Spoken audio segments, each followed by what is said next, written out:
Okay, we are back for another basketball edition of the Adrienne Ross Show, and we are back with the flashback. We're going to cover some old comments today, and I want to say hat tip to Janice, who reached out and wanted to hear my comments on this flashback, and so I'll give it. I'm only saying Janice. I don't like to give last names unless I know it's okay.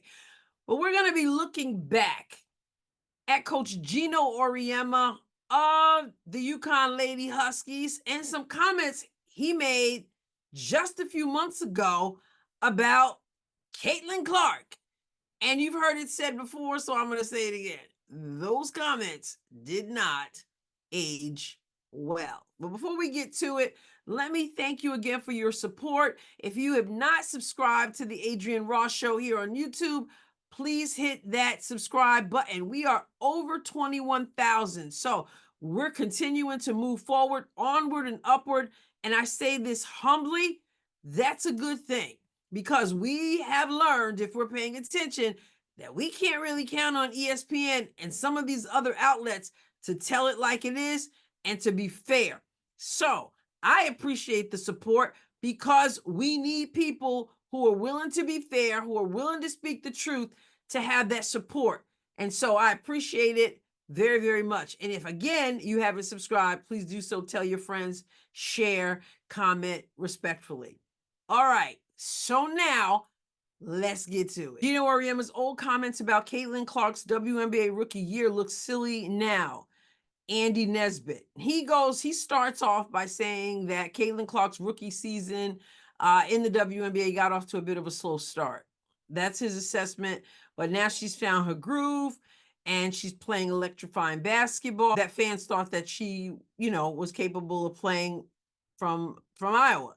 Now, Clark, who set a league record for most assists in a rookie year in last Sunday's win over the Storm, has led the Fever to 4 wins in their last 5 games and has the team peaking, or some of y'all younger folks would say, has the team cooking at the right time of the season. Through 28 games, she's averaging 17.3 points, a league best 18.3 assists, and 5.8 rebounds. And I always stress those rebounds are coming from a guard. 5.8 rebounds. Now, her success has fans looking back to some comments that Geno Auriemma, UConn Lady Huskies coach, made back in June, and he ripped different parts of her game. He blasted her fans, their intellect, all that on the Dan Patrick Show. And so Nesbitt goes on to quote some of that, but I'm not going to read that because we're going to go through the video. Now, normally, it's a little bit over 5 minutes. I don't normally go piece by piece and stopping and starting, but I'm going to do that because I want to point out several things for which he's taking heat. Okay, so let's take a look at the video, breaking it down, and we'll go from there. I saw where you said the WNBA, they're targeting Caitlin Clark. What do you mean by how she's being guarded or, enforced? I think you and I both know the landscape that we live in today, both sports-wise and non-sports-wise, right? We are in a red-blue. And if you're red, you can't agree with blue. And if you're blue, you can't agree with red. Whereas most things are in the middle. If you're a college player and you're a great college player, like Caitlin was, the delusional fan base that follows her disrespected the WNBA players by saying she's going to go in that league and tear it apart. There were actually odds on she's 3rd or 4th in betting odds on being MVP of the WNBA. These people are so disrespectful and so unknowledgeable and so stupid that it gives women. Okay, so we have to stop here. I want you to think back to the video I just did just a few days ago about the main reason they can't stand Caitlin Clark. I told you guys that, there's some issues with her race. There's some issues with jealousy. There's some issues with the attention she's getting. And other people have pointed out the money she receives, all those things. There are issues because, you know, Cheryl Swoops put her foot in her mouth and they like Cheryl Swoops. There are all kind of issues, okay? But the main issue, I said, was that Diana Taurasi put out a dog whistle in which she said Caitlin Clark was going to have this huge learning curve and she was going to be having a reality check and she's going to be going up against some grown women. She's looking superhuman, playing against 18-year-olds and on and on and on. And what Diana Taurasi did was, whether knowingly or not, issued this dog whistle that got everybody riled up. And then when Caitlin came out cooking, you know, she made them look bad. Because all this time they want us to think that they're the best in the world, they and their physicality. And so, you know, she wasn't going to excel. And she has excelled, even though that whistle, that dog whistle, caused them to put all kind of defense on her from the jump, which we had never seen before. Notice what he says, though. He says that those of us who believe that Caitlin Clark would excel in the WNBA from the start even were delusional and stupid and disrespectful to WNBA players. There's my point. That's what I'm saying.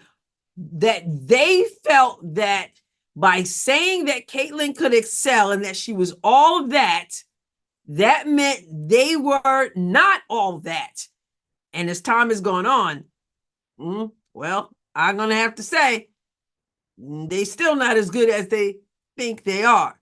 So let's continue with his ridiculous comments about the stupidity of people like you and me. This is Geno Auriemma. I'll go back just a little bit. Odds on. Oh, yeah. And then he said there are actually odds on her being MVP. How dumb is that? That's what he says.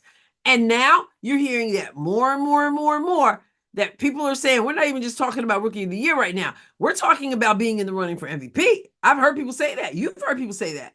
He says that makes you stupid. This was back in June, apparently. Back up a little bit. Let's go. The delusional fan base that follows her disrespected the WNBA players by saying she's going to go in that league and tear it apart. There were actually odds on she's third or fourth in betting odds on being MVP of the WNBA. These people are so disrespectful and so unknowledgeable and so stupid that it gives women's basketball a bad name. Okay, so the kid was set up for failure right from the beginning. So if you're a WNBA player, and believe me, I've coached the best, and I've pissed them off a lot, and they let me know about it. But they were tremendously disrespected. And none of them are going to say it. But human nature is, okay, this kid's coming into the league. And Diana said it best. This kid's in for a rude awakening. And they all jumped over her, but they didn't. And this kid, who's in for a rude awakening because Diana said it best, has beaten Diana, the GOAT, Taurasi, 4 times now. 3 times, Phoenix versus Indiana, and the All-Star game. So, you want to talk about disrespect? Maybe the disrespect was in him assuming that Caitlin Clark couldn't hold her own because the league, that we fans disrespected the WNBA players. The WNBA players need to earn respect. They don't just get it. Let's go. This kid's in for a rude awakening. And they all jumped over her, but they didn't read the whole thing that she said. But nobody's printing. You know, Diana Taurasi was right. This kid's on the wrong team. She's got the wrong skill set to handle the physicality of that league. There that word is again. There's that word. Physicality. Like I did a video before. When I was watching the WNBA before I left for years and just came back this year, thanks to Caitlin Clark, you didn't hear a whole lot of talk about physicality. It's like a badge of honor with these people. And she's a rookie. And if you're a WNBA player, if you're any kind of player, you're going to say, I'm going to make a statement. Targeted by society, targeted by her looks, targeted by her reputation, targeted by the disrespect that they've shown to the WNBA. There's a huge target on this kid's back. I thought Cameron Brink said something really smart. She said, no, they're expecting this rookie class to be perfect. This rookie class isn't even one of the best rookie classes in the last 10 years. But they've been put out to be that because the way social media is today. So what kind of impact is this rookie class having in the WNBA? Well, I don't know about what kind of impact this rookie class is having, but we all know now, just a couple months since he made those comments, what kind of impact the rookie is having. How do you think Clark is handling this? I think she's handling great. I think she talks a lot and she gets a lot of back. So she deserves everything she gets because she gives it as good as she gets it. Okay, so yeah, Caitlin may run her mouth, but he was talking about how she was treated. She deserves what she gets. She deserved Kennedy Carter body checking her in a non-basketball play. She deserved Vivian's taking a chop. Some people got mad when I called it a punch. You call whatever you want. She took a blow at Caitlin's throat. She deserved that because in competition, you might jaw a little bit. Really? This is the coach of UConn. There's a reason why I can't stand UConn. She's just not built for the physicality of this league. Yeah, there it is again. She's not built for the physicality of this league. That's what this league is all about. Physicality. And Caitlin Clark is just not built for it. So saith Geno Auriemma. She's not quick enough to get away from the physicality. She's not built for the physicality, and she's not quick enough to get away from it. I don't know, but what I see some players who can't keep up with how not quick Caitlin Clark is, who can't run with the Indiana Fever. She's not physical, and she's too slow to avoid the physicality. Boy, somebody's eating some crow today. She's not quick enough to get away from the physicality. So there's a lot of learning curve, like Diana said. And when she gets it, she has elite skills that are going to really help her. Yeah, but she needs to be on a better team, and she needs to be more experienced. And that will come. But for these ridiculous fans who had her slotted as the next Diana down. Oh my goodness. We are ridiculous fans who had her as the next Diana now. No, we didn't have her as the next Diana, Geno. We had her as the first CC. And he said we're so ridiculous that we actually saw something in her that this coach, known for his championships, you see it right there on the screen, 11 national championships. This coach who's big into recruiting and has won the championships because he's got power pack teams. So there's that for those who say, well, she never won a championship. What she did with the caliber of players that Iowa had is phenomenal. But he's saying we were so ridiculous to expect. You know what? Sometimes the foolishness of people is quite wise. They're out of their mind. We're out of our minds. Oh my. Who's out of their minds now, Geno? And for these people that are waiting outside the bus for the Chicago Sky team, what the hell what do we become? A third world soccer country? That when a soccer player gives up their own goal in the World Cup, you're waiting for him in a bar to shoot him? Like, what the hell are we doing here? Yeah. What are we doing by waiting outside a bus? How about you ask, what are we doing when we body check somebody? Why is that okay? Why does she deserve that? But people who are waiting outside in a bus to ask a question, that's off limits. But the physicality of the league, when you take a shot at someone's neck and you throw, and shots to the head, all this other stuff that we knew was going on, we saw it was going on. You even say that she was going to get it because fans actually believe that she was good, which she obviously is, beyond good. What is this league becoming? Because fans waited outside a bus. Not what have we become because we act like animals sometimes. When Paige Bueckers said she was coming back You said what? I said, I knew that. She's having too good a time here. Her impact here is so great. Her impact nationally is great. And she doesn't want to be known as the greatest player ever to play at UConn without winning a national championship. And I remind her that every day. Does she have the build to play in the WNBA? No. Okay. But her game is different. Her game is different than Caitlin's in that she's more of just a distributor, get the ball, you know. Her game is more like Sue Bird's game. So Paige Bueckers, we'll find out. He says she's not built for the league either, but she's got a different kind of game. Obviously, that hasn't aged yet, right? Because she decided to stay. But he's saying she's more of a distributor. Caitlin Clark, the rookie, with ridiculous fans who are stupid and have no knowledge of the game, is leading the entire league as a rookie in assists, sir. Starting to wonder about you, Geno. All right.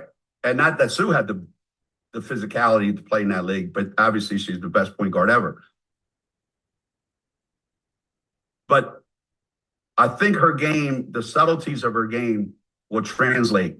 However, her rookie year, she will get it as bad as Caitlin's getting it right now. Because that's just the world, man. That's just the world. And you got to learn to live with it.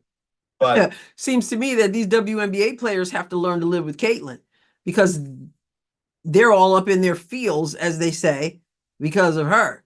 So who's the one who's got a reality check and has to adjust? yes, she will have a target on her back as well. I just hope the social media thing doesn't, envelop her like they've done to this kid. This kid doesn't deserve all this. Yeah. Nobody deserves all this. And how about this, Dan? You and I have known each other long enough. Have you ever called a player on your show a white? No. What gives someone the right to do that? I think McAfee was. See, so that's the world. He was trying to do it as a compliment, I guess. Like he was. You don't guess, Dan Patrick. You know that what he was trying to do. Don't be scared of Geno. Praising her. I don't know. Yeah. Geno, you do know. Cut it out. Ugh. That's what he said. I don't know. I don't know. Yeah, I didn't. Okay. Yeah. But just the fact that we live in a society where today you can't say that. Well, if you look at society as a whole, there are things that are being said that have never been allowed to be said before. How about it not being allowed to be said that somebody deserves everything she got at the start of her career with these jealous players who, instead of embracing her and recognizing what she brings to the game, decided that they were going to try to take her out? That's the wild kind of stuff that shouldn't be said. There was years ago when somebody made a comment on TV or radio, they lost their job the next day. Well, we live in a society today where you can say anything, do anything, and nothing. Just apologize and everything is okay. He's part right. I mean, some of that goes on. Depends very often on your politics. We live in a cancel culture society where there are things you should be able to say that you cannot say. So, Geno, it depends. It depends. Well, right now, sports is a reflection of that. I saw where you. Well, I'll agree with that part. I've said many, many times that sports is a microcosm of society. There's a whole lot that plays into that. But that doesn't change the fact that Geno was absolutely way off. And he's taking some heat for it because right now they're cooking. And you know what? It's not the end of the season yet. They're not in the clear yet. They haven't won a championship yet. They're doing some good stuff. And again, his comments didn't age well, and people are letting him know. Let's go back and look at some of those comments. It says here, fans didn't hold back on Auriemma. I'm back at that column from Andy Nesbitt. Fans didn't hold back on Geno. Someone said, knew these comments wouldn't age well when he made them. It was a big cope for overlooking her during recruiting and thus allowing Iowa to run with the Blue Bloods. Yeah. And somebody else says, Geno Auriemma said Caitlin Clark's fan base is delusional because we said CC is going to tear the W apart and we gave her the third or fourth best betting odds to win MVP. Well, CC is tearing apart the W and is tied for the second best odds to win MVP. Geno? Yeah. So someone says, didn't recruit her, got bounced by her team. Remember that. And the NCAA got bounced by her team and delusional fan base last year, showing his bias for his. Also showing that players win. When you don't have the monopoly, you actually have to coach because coaches only lose games. A win. I'm not sure what that means. But because coaches only lose games, a win. He will never be prevalent again. Interesting. Someone says, this definitely didn't age well, LOL. She has better stats than Diana currently. She is in MVP conversation. Seems like this is more someone mad that he lost to her in the Final Four. Yep. People remember. And then the Clark Report. Great account to follow over on Twitter X. Geno Auriemma and Caitlin Clark in June. She's on the wrong team, has the wrong skill set to handle the WNBA. She's not quick enough to get away from the physicality of the W. She's not a distributor like Paige B. Let's see how his comments aged. And of course, we know they did not. So she's on the wrong team following a start where they played 11 games in 19 days, 4 of which were versus the top 2 teams. They have since gone 11-6 and are 5-0 in their last 5 games versus teams over 500. Okay, so Ed, calling it like it is. Calling it like it is. So I don't know. Can you guys somebody let me know in the comments if Geno has backtracked any since he made those comments in June, and not just made comments, not just said, yeah, it's been a struggle for her from the start, whatever. But the arrogance of Geno Auriemma, but of course he's arrogant. So, I mean, the arrogance of Geno Auriemma, the disrespect, you want to talk about disrespect, the disrespect for her fans saying we don't know the game. I'm wondering, Geno, what's the deal? Yeah, you didn't recruit her. She beat your tail. You love Diana Taurasi, and you think the rest of us who saw a little something extra were just absolutely out of our minds? I don't know, Geno. I'd like to hear from you now. If somebody has, let me know in the comments. All right. Remember to subscribe to the channel, please, if you haven't done so. Listen, if you'd like to donate to the channel, I'd appreciate it. Venmo or Cash App, that information is in the description as well as on the screen. I'd really appreciate your support. I thank you for all the support you do give. And I'll catch you next time, God willing. God bless you abundantly.